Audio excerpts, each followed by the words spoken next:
लोकसभा चुनाव के बीच आखिर कांग्रेस ने घोषणा कर हॉट सीटों पर से पर्दा क्या उठाया कि राजनीति में हंगामा मच गया। साल 2019 से पहले कांग्रेस का गढ़ कही जाने वाली अमेठी और रायबरेली सीट पर उम्मीदवारों का ऐलान होते ही नेताओं के बयान सामने आने लगे। दावा भी किया जा रहा था कि कांग्रेस महासचिव प्रियंका गांधी वाड्रा को इस सीट से उम्मीदवार बनाया जा सकता है। हालांकि कांग्रेस ने रायबरेली से राहुल गांधी के नाम का ऐलान कर दिया और अमेठी से केएल शर्मा को उतारा। लेकिन सवाल यह है कि राहुल गांधी को अमेठी से ना उतार कर रायबरेली से आखिर क्यों उतारा गया। राहुल गांधी 2004 से चुनावी राजनीति में उतरे और सबसे ज्यादा बार यहीं से जीते। केरल की वायनाड लोकसभा सीट से वो 2 बार उम्मीदवार भी रहे।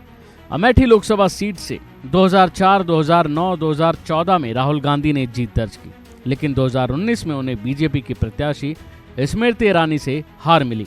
अमेठी में 2019 में मामला फंसता देखकर राहुल गांधी ने केरल की वायनाड सीट का भी रुख किया था।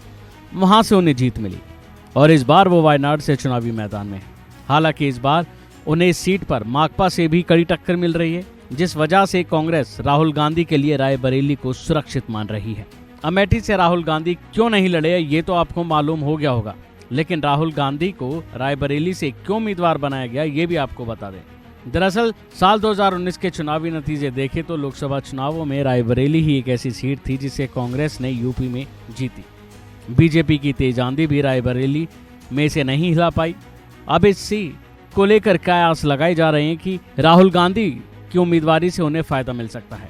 कांग्रेस को कहीं न कहीं लग रहा होगा कि गांधी परिवार के नाम पर और वह राहुल गांधी के नाम पर रायबरेली की जनता जरूर उनको आशीर्वाद देगी।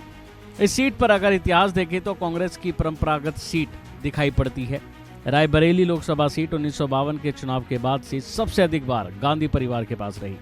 रायबरेली की सीट पर न सिर्फ राहुल गांधी की मां सोनिया गांधी बल्कि उनकी दादी इंदिरा गांधी, उनके दादा फिरोज गांधी भी यहीं से लड़े और जीते। अब जब इतनी बार कांग्रेस ने ये सीट जीती तो भला राहुल गांधी के लिए इससे सुरक्षित सीट और कौन सी होगी।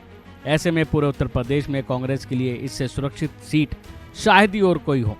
माना जा रहा है कि इस वजह से ही इस सीट से राहुल गांधी के नाम का ऐलान किया गया है। तो वहीं अमेठी से बीजेपी उम्मीदवार स्मृति ईरानी ने क्या कहा ये भी सुनिए। प्रधानमंत्री जी ने पहले से ही जनता को आगाह कर दिया था कि जैसे ही वायनाड में वोट पड़ जाएगा उसके बाद राहुल जी रुख करेंगे एक नई सीट का।